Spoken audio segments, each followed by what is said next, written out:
Já aqui comigo, Paulo, boa noite. Boa noite, Udiane. Boa noite a todos vocês que estão nos acompanhando aqui no ND Notícias. Nós vamos agora com notícias de Brasília. Lula continua ganhando na justiça, inclusive indenizações, como ocorreu esta semana no Superior Tribunal de Justiça. Como é que você avalia essa situação toda, Paulo? Pois é, um direito dele de buscar o que ele considera que está errado, né? Agora, o que vem acontecendo hoje é uma sensação de uma inversão de valores. Sem entrar no mérito de algumas discordâncias com a Lava Jato, onde em determinadas circunstâncias houve sim exageros, apesar de tratar de quadrilhas de corruptos, quadrilhas inatingíveis, que durante anos sangraram o Brasil. A decisão do STJ esta semana, punindo o procurador da República, Deltan Dallagnol, alimenta cada vez mais uma espécie de inversão de valores.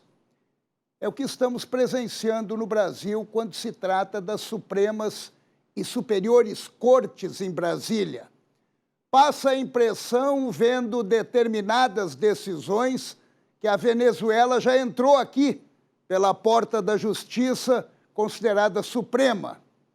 No caso do ex-procurador Deltan Dallagnol, que terá que pagar uma indenização de 75 mil, exatamente isso, 75 mil, na correção vai a 100 mil ao ex-presidente Lula por decisões de ministros da quarta turma do STJ, fica bem clara essa inversão, dando sustentação ao crime e punindo quem, porventura, tente combater os criminosos. Dallagnol foi condenado por usar expressões desabonadoras da honra e da imagem de Lula.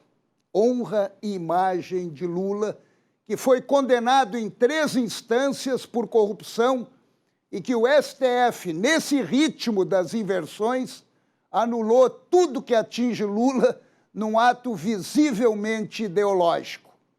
E tem um outro detalhe que merece uma reflexão. O ex-procurador, em 2 instâncias, tinha sido absolvido dessa ação movida por Lula devido à apresentação desse PowerPoint, esse PowerPoint aqui que ele apresentou na época, onde apontou Lula com provas como comandante de um esquema criminoso que se confirmou posteriormente. A defesa de Dallagnol alega que não houve afronta aos dispositivos legais, enquanto que os advogados de Lula afirmam que houve abalo à imagem do ex-presidente. Mas, independente de decisões altamente discutíveis e visivelmente direcionadas, o mais grave é a estrada que estão asfaltando em direção à intocável impunidade. Esse é o ponto perigoso. Observem, e eu vou repetir aqui porque eu já mostrei para vocês, o que me disse numa entrevista ao Conexão ND, o autor do livro O Sócio do Filho, que documentado revela em detalhes os negócios ilícitos e milionários do filho de Lula.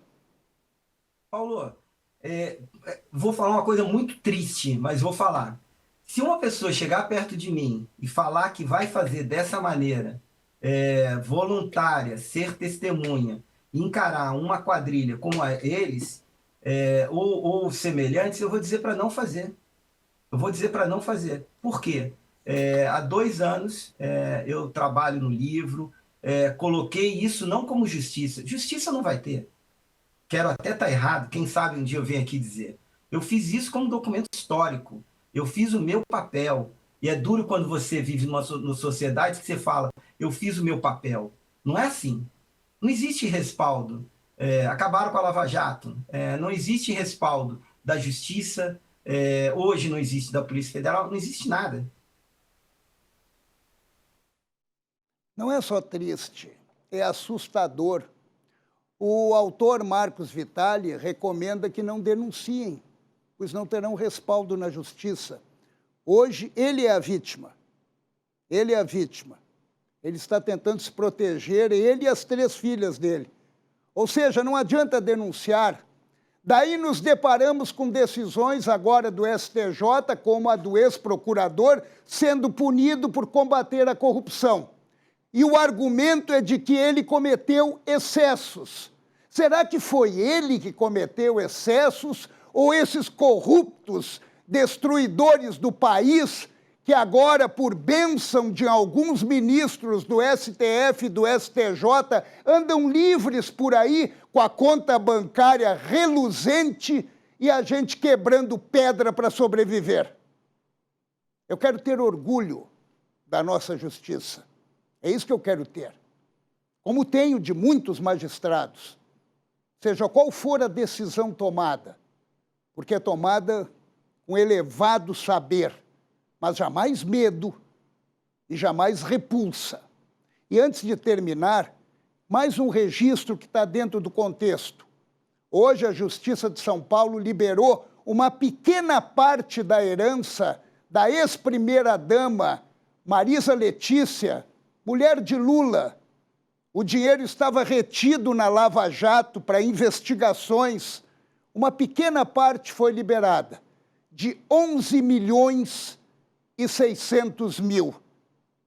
Pequena parte da herança da primeira-dama. E assim vai.